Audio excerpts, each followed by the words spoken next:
My first memory of sleep paralysis happened when I was 10 years old. I remember because it was the night my parents took me to see Shrek 2 for getting good marks on my report card. It was an evening show, so we got in late and my mom tucked me straight into bed when we got home. It was around 4 a.m. when I woke up. The light from my alarm clock told me that much. I couldn't feel anything, not my pajamas against my skin or the warmth of my head against the pillow. I could feel my arms and legs, but they felt heavy, as if a great weight was holding them down. I tried to call out, but I couldn't, my voice caught in my throat, my lips unable to move. I mustered a weak groan that sounded like a cross between a frog's croak and a zombie's moan. But that was it. I thought I was dead, that this is what death feels like, being awake but unable to move or tell anyone. My mind wrestled with the idea of being placed in a coffin, unable to tell anyone I was still alive in here. Unable to move or say anything as the lid closed, and they put me in the ground, still alive. My fear subsided as I felt my heart thudding in my chest in response to my near-panic attack. I also became aware of my breathing, which slowed as the fear subsided. I calmed a little, thinking it was just a dream. That was when I saw him for the first time, Mr. BrownStickLegs. He huddled in the corner of the room by my closet. His two oversized red eyes glowed in the dark of my bedroom. His face was like a porcelain mask, white, expressionless, with no mouth or nose, only those two haunting red eyes. When he stood up, his body unfolded like origami until his head reached the ceiling.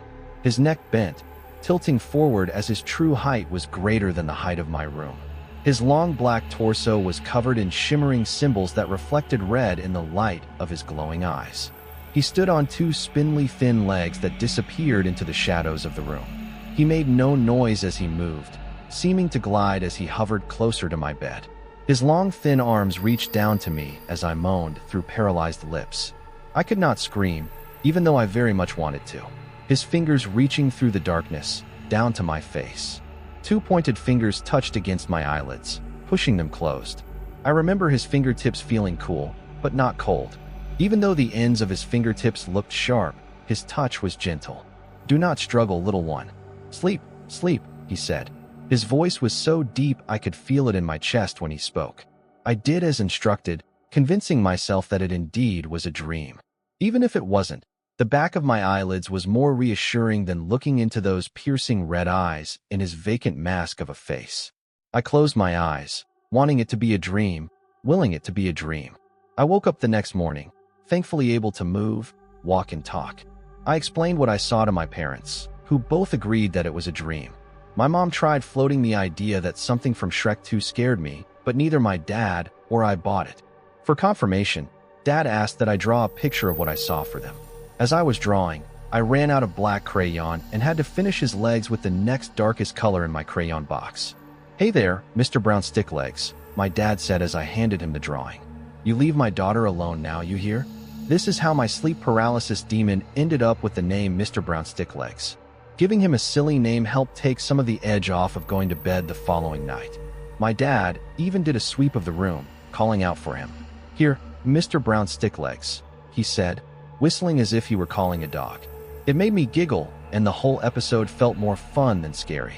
But once they tucked me in and turned off the light, I felt the dread creeping back in. Darkness hits harder when you expect to find something lurking in the shadows. I don't know how long I searched, but I eventually fell asleep. In the weeks following, I searched for Mr. BrownStickLegs every night as I fell asleep. Even when I went to sleepovers, I would do a cursory check in case he tagged along to a friend's house. As time passed, my searches became less frequent. It was a couple months later, the night before my first day of 5th grade, when I woke up to Mr. BrownStickLegs straddled over my bed, his empty plate of a face inches from my own. A scream stuck in my throat, coming out sounding like a gush of air releasing from a pool float. "Hush, child," he said. His voice was deep, echoless. I didn't know how he spoke without a mouth, but I heard him nonetheless. I saw that he held a piece of paper in his thin fingers, crumpled on the edges and torn.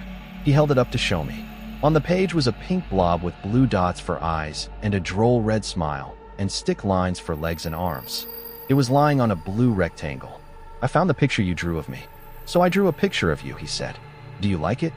I tried nodding, but I couldn't move. I tried answering, but all that came out was the same dry croaking sound. Will you draw another one for me? I so liked the first one. You gave me pants. I look good in pants. Again, I was unable to respond or move to give him an answer. He must have been able to read my intent because he tucked the picture under my pillow before closing my eyes again. When I woke up in the morning, I bolted upright and tossed my pillow off the bed. My heart leapt into my throat when I found the picture. It wasn't a dream. He was real. I went to my desk and began drawing a picture for him, starting with his face and eyes, trying to capture as much detail as I could remember. I had forgotten all about the first day of school until my mom opened my door and found me still in my pajamas. "Lexi," she yelled, startling me as I was coloring in his eyes. "Your bus will be here in less than an hour. Get dressed now." I tucked my picture into my school backpack and got dressed. I finished my drawing at recess that day, using my brand new Crayola 64 pack that I got with my back-to-school supplies. I gave him blue pants this time, figuring he'd like to see himself in jeans. I wrote his name, Mr. BrownStickLegs, at the bottom of the picture and drew a smiley face next to it, hoping he'd like his nickname. I flipped the paper over to write him a message on the back. I wanted to ask him questions, but didn't want to anger him since he visited me when I was at my most vulnerable.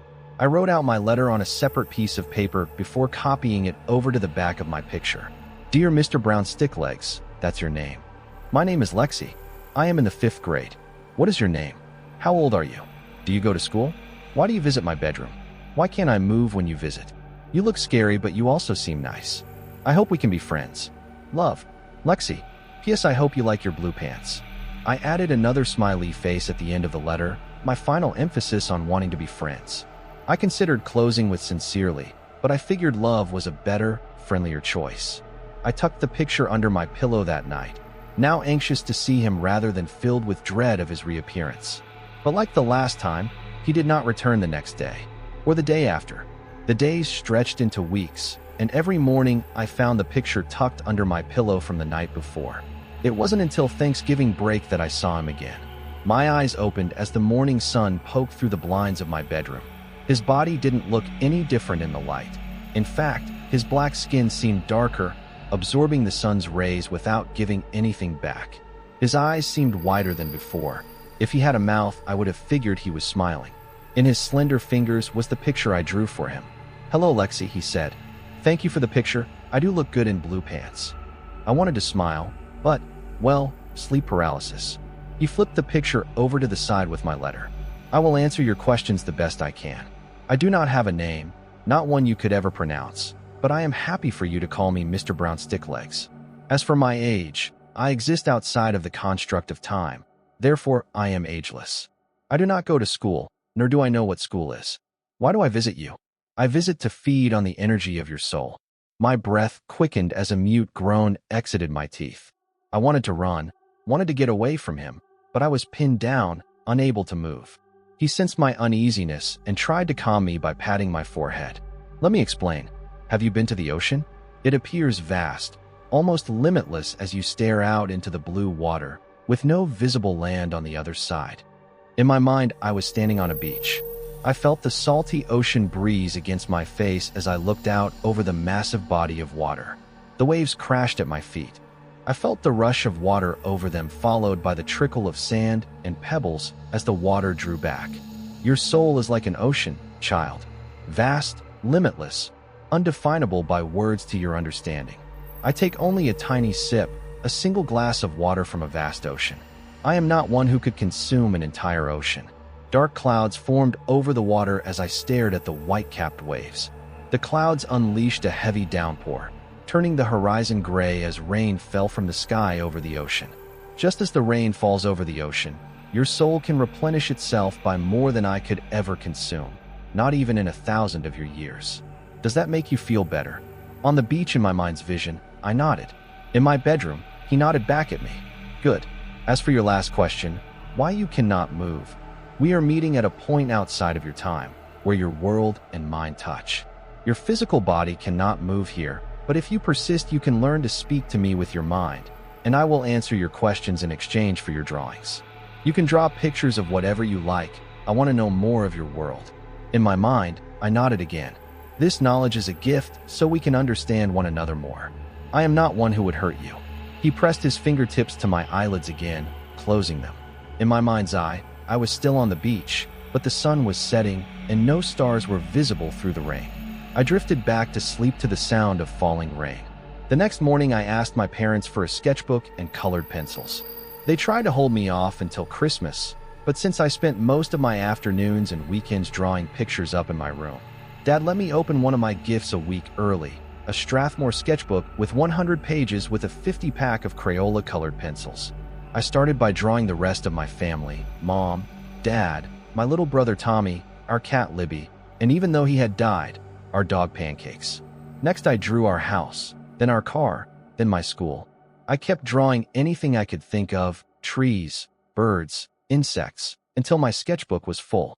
I used my allowance to purchase more books so I could keep drawing. I honed my craft, redoing my earlier drawings in greater detail. My thoughts considered his wording. I am not one who could consume an entire ocean. I wanted to ask him if there were those who could, but I wasn't sure if I wanted to know such things. Mr. BrownStickLegs didn't return until my freshman year of high school. To him, it wasn't like any time had passed. I read up on lucid dreaming in the time between visits so that when he returned, I would be better capable of talking to him. He held my book in his hands, flipping through my drawings, doting over the increased refinement of my drawing skills. I had filled a dozen sketch pads and upgraded from Crayola to Prismacolor Premier pencils for my drawings. His biggest surprise was when after he complimented my drawings, I spoke to him. "Thank you," I said, seeing the words in my mind as I spoke them aloud. If he had a surprised expression, his eyes showed it. "You have been very busy, child," he said. "Do you have any questions you would like to ask?" I hesitated, but finally formed the words in my mind. "Are there creatures who can consume an entire ocean?" He didn't respond right away, which made me think I had not asked properly.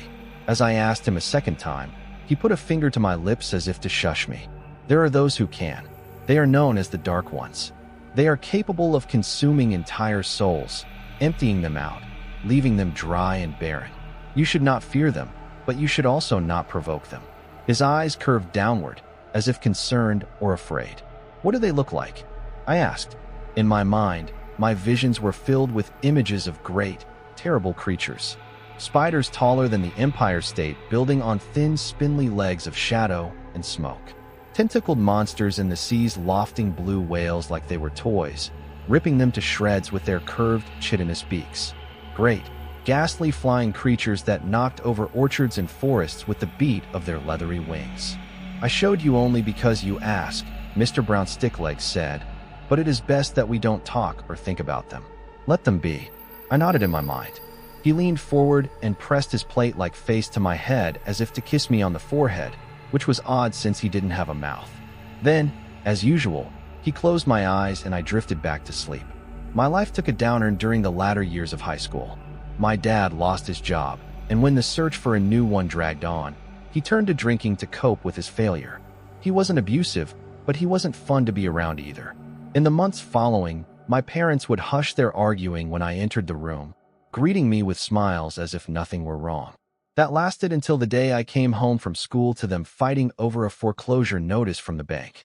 We moved out over a weekend from our home in the suburbs to an apartment on the other side of town. I internalized my feelings during that time. I withdrew from my friends and school activities besides the art club, the only one we could still afford. I saw my friends driving to school and hanging out while I rode the bus, too poor and too far out of the way to join in. My taste began to change as well. Out was the bubblegum pop of Katy Perry, Kesha, and Taylor Swift. Instead, I listened to Pierce the Veil, Sleeping with Sirens, and Bring Me the Horizon.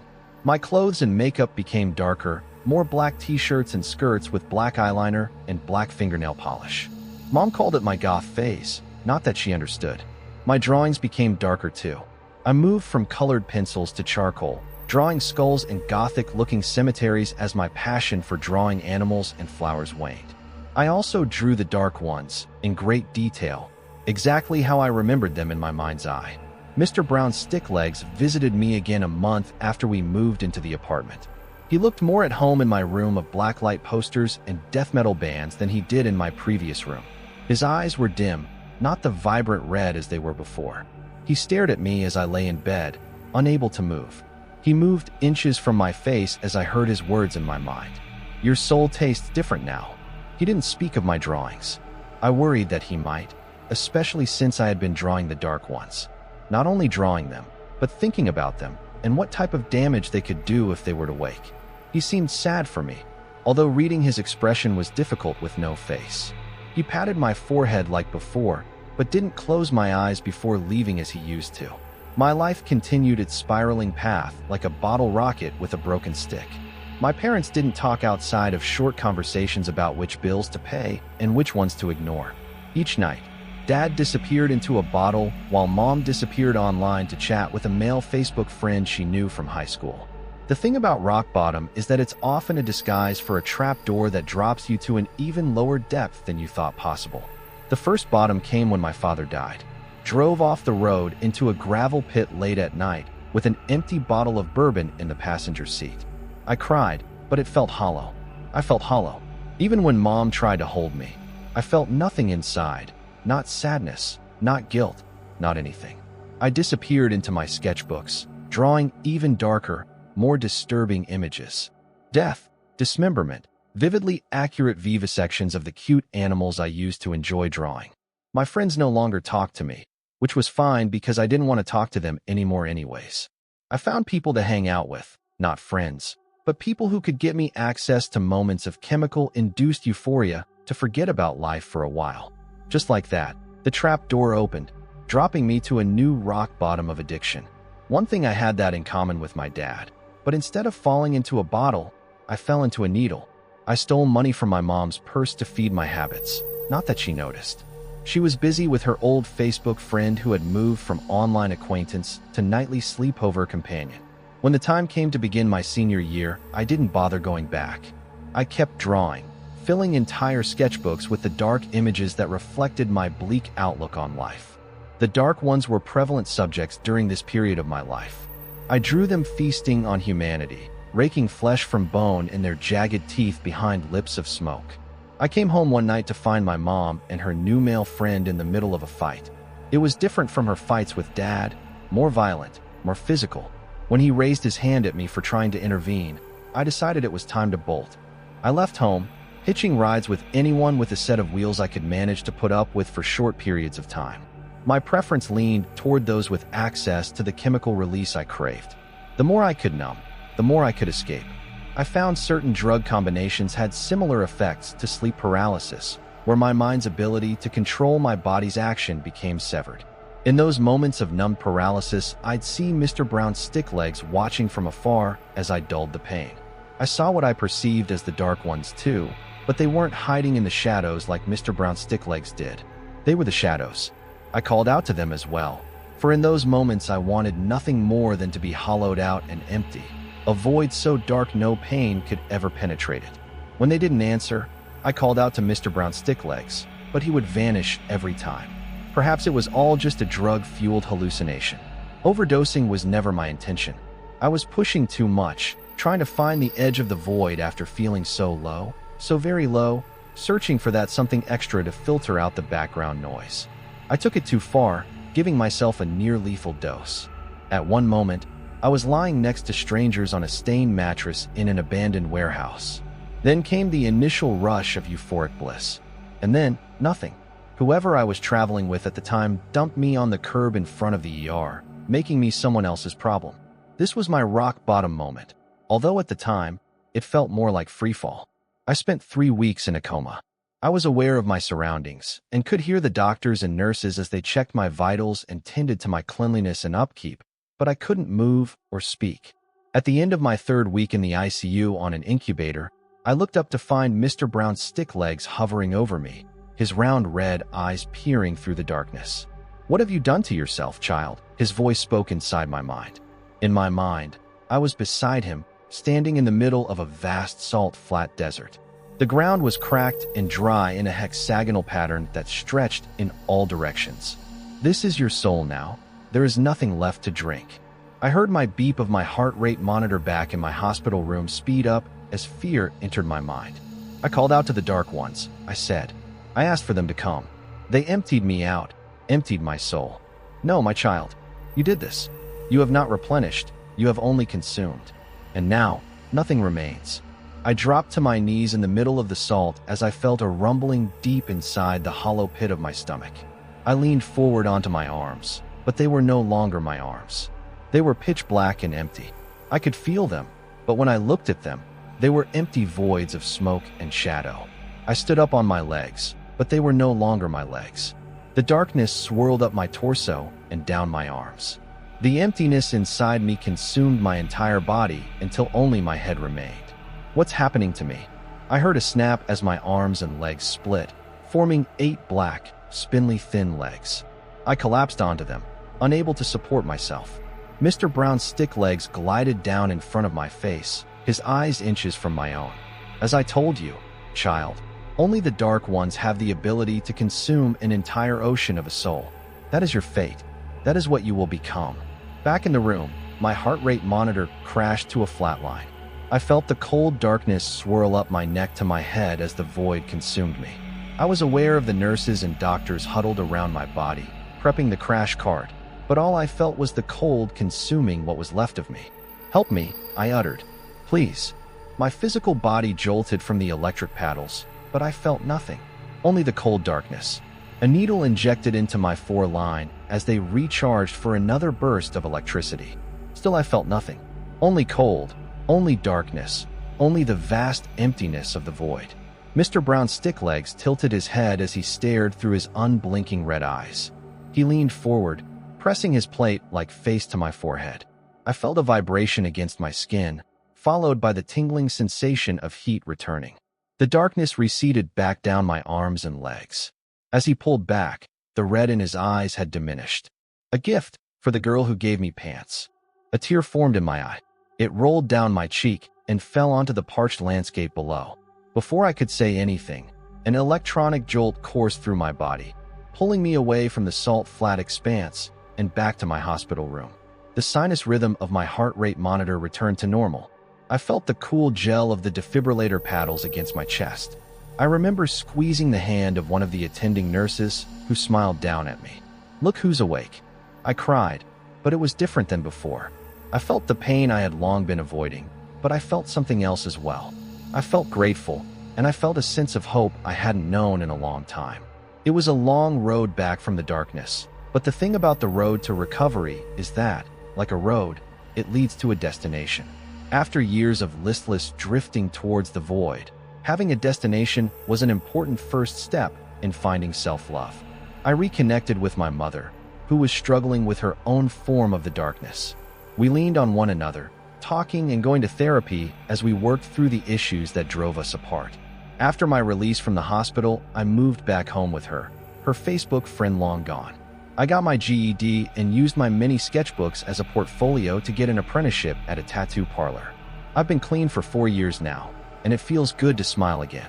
Granted, I still prefer Pierce the Veil to anything from Katy Perry's catalog, and my tattoos and jewelry have more skulls than fluffy bunnies, but that's all on the surface. I no longer crave the darkness to consume me. I often think about the vision with Mr. BrownStickLegs on the salt flats that night in the hospital. I had not seen him since that night, and I often wonder about the state of my soul since that day. Has it replenished, or is it still the dried-up, barren wasteland that he took me to on the night? Last night, around 3 in the morning, I finally got my answer. I woke up with a heaviness on my chest, arms, and legs. At first, I felt the grips of fear grabbing hold, much like the first time I experienced it. But then in the dark corner of my room, I saw glowing red eyes staring back at me from the shadows. In spite of my sleep paralysis, couldn't help but smile when I heard his voice call out to me. "Child, your soul tastes much better now."